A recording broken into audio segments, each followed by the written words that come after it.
agent detected. Hostile airburst seeker mine detected.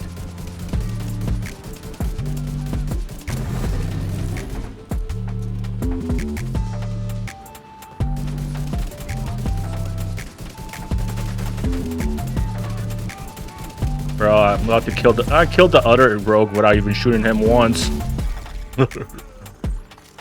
I was shooting this guy the whole time and he died first.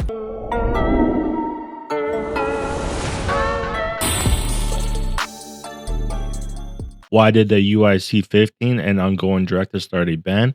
Because they specialize in hollow point harmonies and bleed out solos. Ha ha, D.a.g joke of the day. What's going on, D.a.g? Today I am showcasing a Ongoing Directive build that uses the UIC15 rifle, where the UIC15 is for agents who like clean kills, and the Ongoing Directive is for agents who think blood splatter is a interior design. We're going to keep on stacking those hollow points, D.a.gs. Just remember, if they're not bleeding, you're not trying. For this build, its only weaknesses are enemies that don't bleed and your ammo count. That being said, you're definitely going to want to avoid factions like Black Tusk because those Warhounds are going to eat up your ammo, and because the Warhounds are immune to status effects, you're not going to be able to retrigger Ongoing Directive. But if you do run into Black Tusk, just focus on shooting the other ads first, and hopefully Turmoil spreads some of the damage to the Warhounds so they won't take as many shots to go down. I use this build primarily for farming open worlds, doing control points, public executions, rescue operations, and then running a bunch of bounties. But don't worry, this loadout is also awesome for group play and doing missions. You're going to do plenty of damage even against those buffed up NPCs when you have other agents on your party, and your other teammates are also going to love you because they're going to benefit from the hollow points as well. As always, since this is a primary DPS weapon build, I'm going to be utilizing the Technician Drone Microwave Coils combo to constantly provide crowd control with those burns and get that 15% amplified damage. If you've been following along and watching my other build videos, you'll notice that I'm always using glass cannon, but luckily for this build, the chest piece from Ongoing Directive is going to be better than glass cannon, so I'm going to be utilizing that. And if you're new to the channel, welcome to Die Again Gaming. I'm your host NOX'S, where my favorite thing to do is respawn. With this build, I'm going to be playing aggressive as always, solely relying on my Invariable Shield to keep me alive. That's about it for my 2 cents, so let's get right into the build breakdown.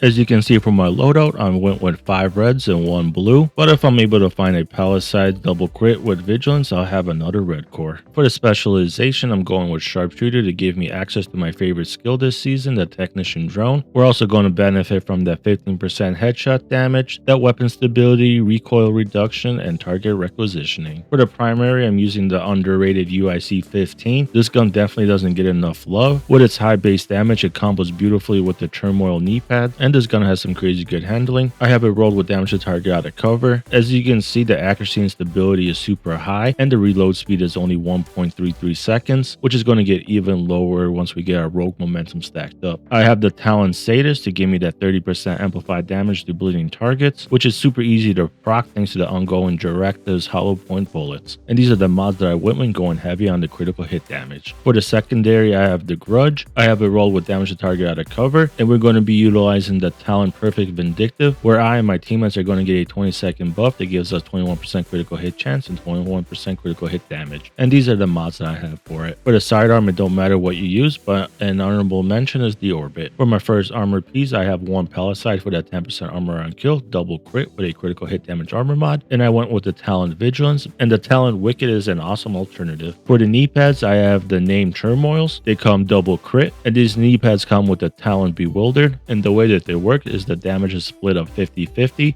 50% to the target you are shooting and 50% to a random target within 30 meters. And the way that I play these builds is that I'm going to always focus on the elites or named enemies. While I'm shooting that target, the other 50% is going to take out all the other random reds and purples or get them super low once my primary target goes down. That way, when I do shoot them, it's only going to take 1 shot. For the mask, I have my first piece of Ongoing Directive, and because I have 4 pieces, I'm going to unlock Rules of Engagement, which is going to give me hollow point ammo when I take out an enemy with a status effect on them. And the way we get our initial status effect is going to be from the Technician Drone comboed with Microwave Coils, applying that burn to enemies. And the cool thing about this talent is that your allies are also going to benefit from the hollow points at a reduced amount, and the hollow point ammos add 20% amplified damage while also applying bleed on hit. I have the mask with critical hit chance and critical hit damage armor mod. For the gloves, I have my second piece of Ongoing Directive, rolled with critical hit damage. For the holster, I have my third piece of Ongoing Directive, rolled with critical hit damage as well. And finally, for the chest, I have my fourth piece of Ongoing Directive, rolled with critical hit damage and a critical hit damage armor mod. And because I have 4 pieces of Ongoing Directive, I'm going to unlock the Talent Parabellum rounds, which is going to increase the hollow points amplified damage to 50%. But keep in mind that the extra 30% will not apply to your party members. Before we get into the skills, let's take a look at Rogue Momentum. Take a look at the 5th tier, Unstoppable. The last part of the paragraph says skill overcharge, which means it doesn't matter how many skill tiers you have, because once you become unstoppable and overcharge your skills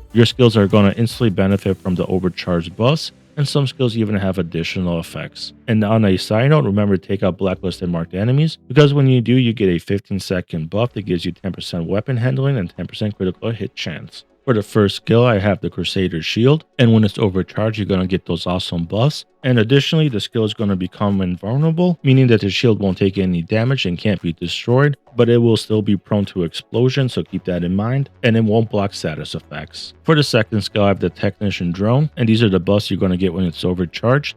Additionally, you're going to get Weakness Exploit, where you and your allies' damage is amplified by 15% to pulse targets. The Technician Drone works really well when you pair it with Microwave Coils, because the drone pulses constantly and the duration of the pulse is really short. You're going to constantly apply burns to enemies, which is going to deal damage to them and stop them in their tracks. And those enemies that are behind cover are going to stand up and flail their arms in the air, making it super easy to shoot them. For the active modifier, it doesn't matter what you use. For the passive modifiers, I have Microwave Coils. This is going to provide us constant crowd control with the burn, and it's going to give us a lot of bonus momentum. I also have the Reaper Scan to give me greater access to the Blacklisted Mark buff, which lasts 15 seconds and gives you 10% weapon handling and critical hit chance. And lastly, I have Critical Momentum. For the stats, I'm sitting at 36% critical hit chance, but that's going to go up to 46% with the Blacklisted Mark buff, and we're also going to get an additional 21% thanks to the Grudge. For the critical hit damage, I'm sitting at 188, which will go up to 209 thanks to the Grudge. Also, don't forget to aim for the head, because we also have 95% headshot damage. I also have 98,000 armor on a kill to help me stay alive. Here's the loadout again in quick succession. And that's about it for my build breakdown, so let's head over to the shooting range, because I know you all love to see those big floaty damage numbers.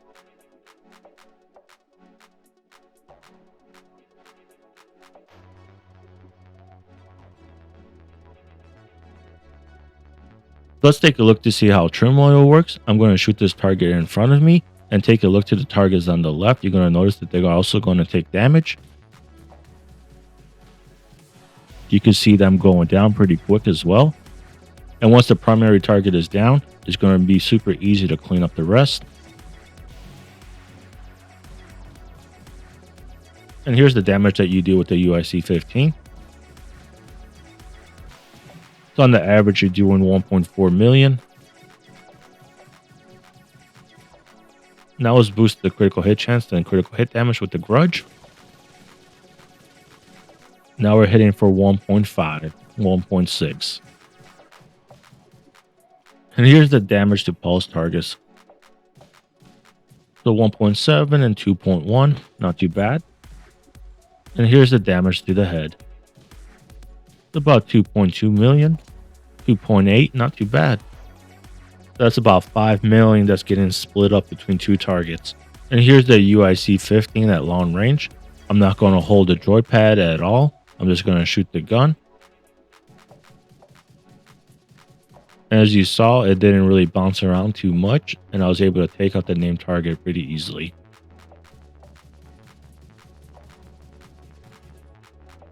Alrighty, d.a.g, let me know what you guys think about the UIC15 and if you think it's worth using this rifle. It's definitely a heavy hitter for a rifle. It does some massive damage as you saw, and once you get the rogue momentum stacked up, this thing is definitely a monster. Definitely let me know what guns you like to use with Ongoing Directive, especially if you use a gun like the UIC15 that people rarely use. If you're willing to give this build a try, definitely get out there and have some fun with it. And if you're subscribed to the channel, thank you for subscribing. And if you're not yet subscribed, please take a second to subscribe. That way you can stay up to date to my upcoming videos. And I want to say thank you to the community for supporting my small channel. You guys are awesome. That's all for now, and I'll catch you at the next one.